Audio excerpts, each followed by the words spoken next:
Bruno Koné, Philippe Légré, Daesh Sansan et les Ezodines cités. Que va faire le président Ouattara? Encore une rocambolesque affaire qui met en selle de gros bonnets du régime RHDP au pouvoir.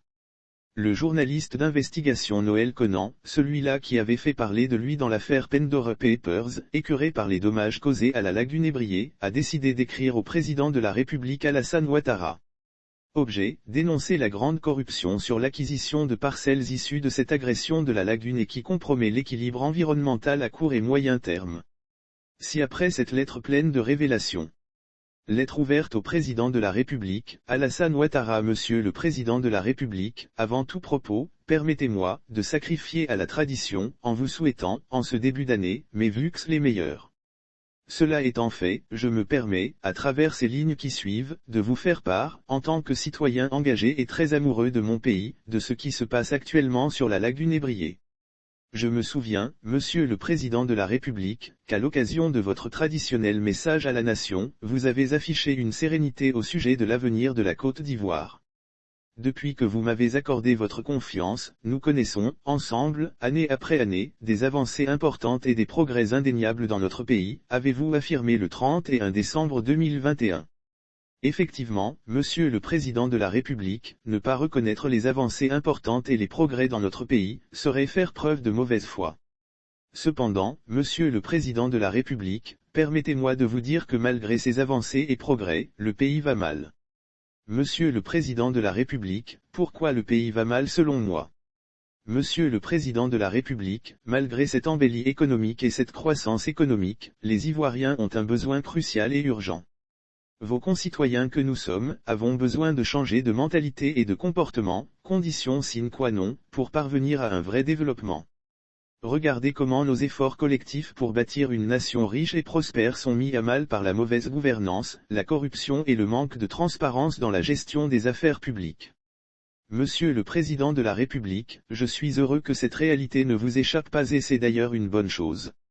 Vous l'avez même si bien compris que la bonne gouvernance et la lutte contre la corruption sont l'une de vos priorités pour l'année 2022. Nous devons bâtir une conscience nationale imprégnée des valeurs d'intégrité, d'équité, et d'un sens élevé de la responsabilité dans la conduite des affaires publiques. C'est dans ce cadre que j'ai décidé d'instaurer à partir de 2022, un prix portant sur la bonne gouvernance et la lutte contre la corruption, avez-vous annoncé lors de votre intervention. Monsieur le Président de la République, effectivement, la corruption et la défense des intérêts particuliers au détriment de l'intérêt général sont aujourd'hui les contre-valeurs les mieux partagées au sein des Ivoiriens. Quel dommage! Monsieur le Président de la République, revenons à ma préoccupation relative à la lagune Ébrié.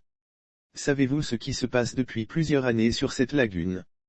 Jadis, cette lagune qui ennoblissait l'image de la capitale économique, Abidjan, au niveau international au point d'être appelée la perle des lagunes, est aujourd'hui l'ombre d'elle-même et elle est sur le point de disparaître sous nos yeux. Monsieur le Président de la République, savez-vous pourquoi? J'imagine aisément que non. Je me permets donc, Monsieur le Président de la République, de vous instruire sur ce problème.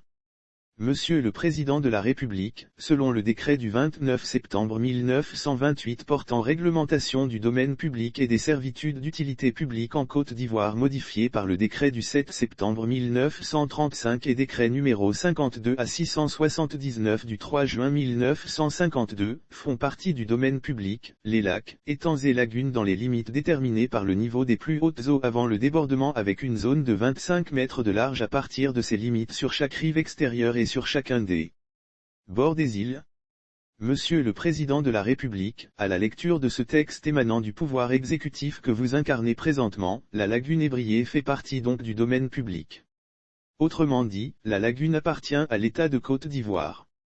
Conscient de cette réalité, vous avez, Monsieur le Président de la République, pris en juillet 2019 le décret numéro 2019 à 591 du 3 juillet 2019 relatif au remblayage, aux aménagements par endiguement, enrochement des rivages de la mer et des voies d'eau intérieures en vue de préserver cette lagune contre l'homme et ses pratiques néfastes. Et conformément aux articles 2 et 3 du dit décret, le remblayage des rivages de la mer et des voies d'eau intérieures, notamment les lagunes, les fleuves, les chéneaux, les étangs salés, les baies et les rivières communiquant avec la mer est interdit. Les aménagements par endiguement, enrochement ou par tous autres types de travaux susceptibles de modifier l'aspect naturel des rivages de la mer et des voies d'eau intérieures, sont également interdits. Monsieur le Président de la République, malgré l'existence de ces textes réglementaires, une mafia du foncier, en quête perpétuelle de parcelles de terrain, sévissant à Abidjan, s'est accaparé impunément ce domaine public, la lagunaire.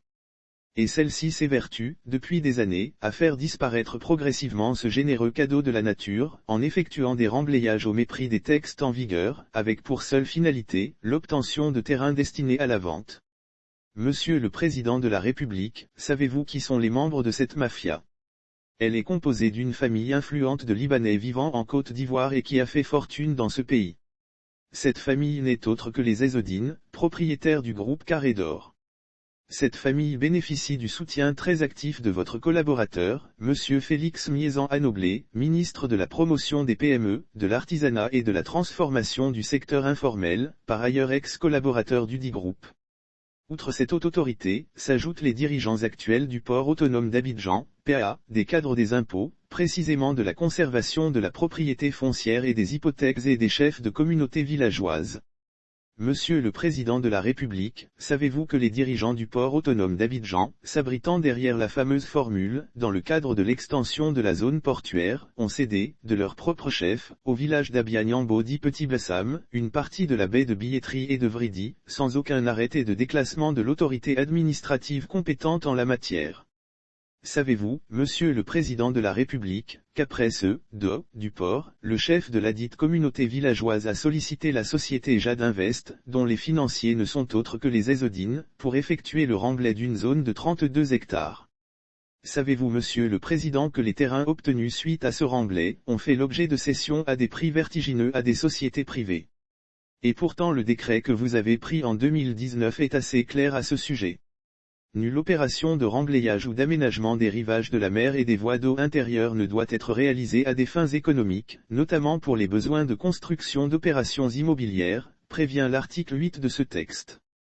À cet effet, Monsieur le Président de la République, je mettrai à votre disposition la liste des acquéreurs parmi lesquels figurent plusieurs entreprises du groupe Carré d'Or.